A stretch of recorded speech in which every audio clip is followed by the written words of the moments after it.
Two things with this video. The first one, I was listening to the videos, catching up there.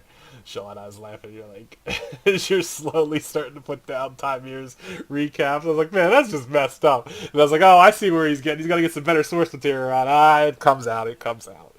So there we are. The other thing that sort of made me laugh, not laughing at anybody here, but Keith, man, when you said that you screwed Eric over inside the game, no, I don't. I do not buy that for a second because in real world there are players and there are characters. The shop does not. Well, I can at least speak for my game, and I think for Generations, I don't know. Like maybe Legends is a little different, so I could be wrong here. But the shop does not exist inside the game. It's not something that you walk up to and buy stuff out of as your character. You go to the DM as the player, and that's like there's a key distinction there. In real world, there are you the player and then you the character. You are your character, but the player is Keith. Like the player is Keith and George and Sean, but the character is uh, what's it called?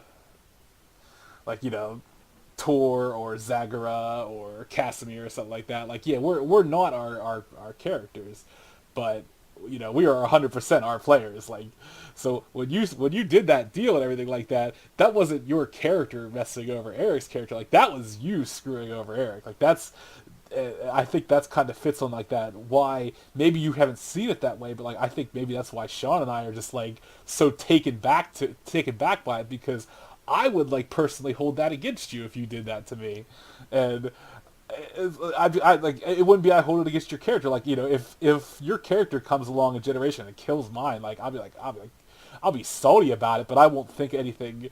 I'll be like, oh yeah, that's a jerk move. But it's like that's the way the games work. Like it's you live and you die and stuff like that. But like uh, the stuff that you described happening, like I take that as kind of like the behind the scenes stuff of the game. Like it's part of the game, but it's the player part, not the character part.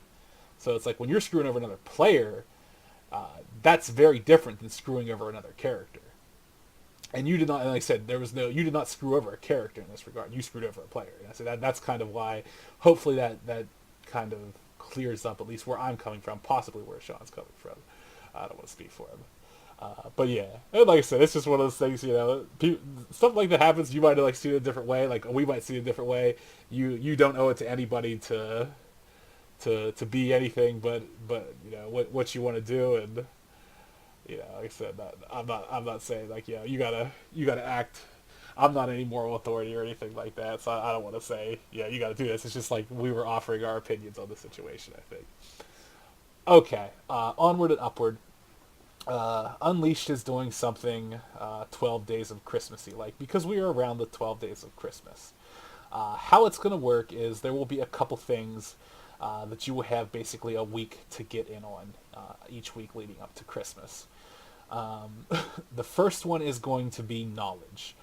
Uh, you, as the players, will have the shared XP to unlock a tier 10 knowledge of an ability, a technique, or an item.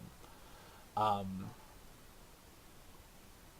do items have tiers? Yes, they do. Sweet. Uh, yeah. So if you want to, and here's how to work is, it's a shared pool. So you guys have 250 experience points to put towards knowledge, and it, like I said, it doesn't apply to energies, it does not apply to races, and it does not apply to legendary techniques like the Masters of the Hordes and Seven Swords and everything like that. Like it's abilities, it's techniques, and it is items.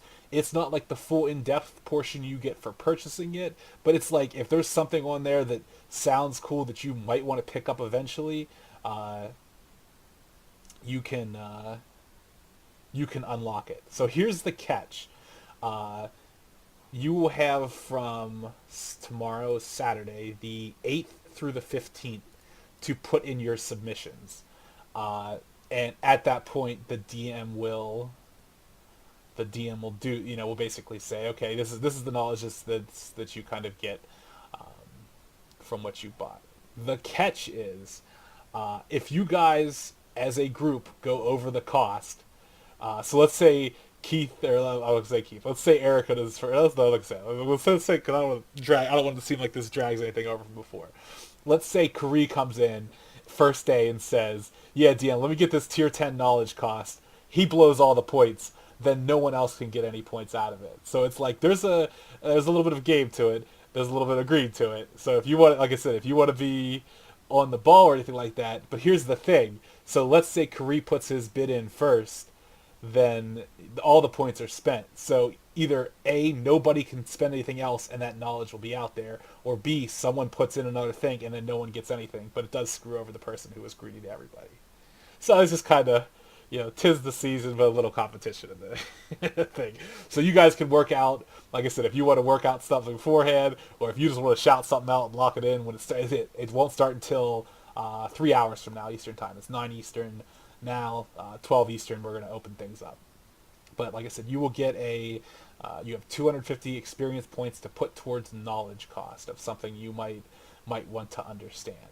And like I said, each week there'll be something different. I'm just going to announce it 1 week at a time. And yeah, if there's any questions or anything like that, just feel free to ask in the chat. I'll clarify, and then we'll go from there. And yeah, happy holidays, all.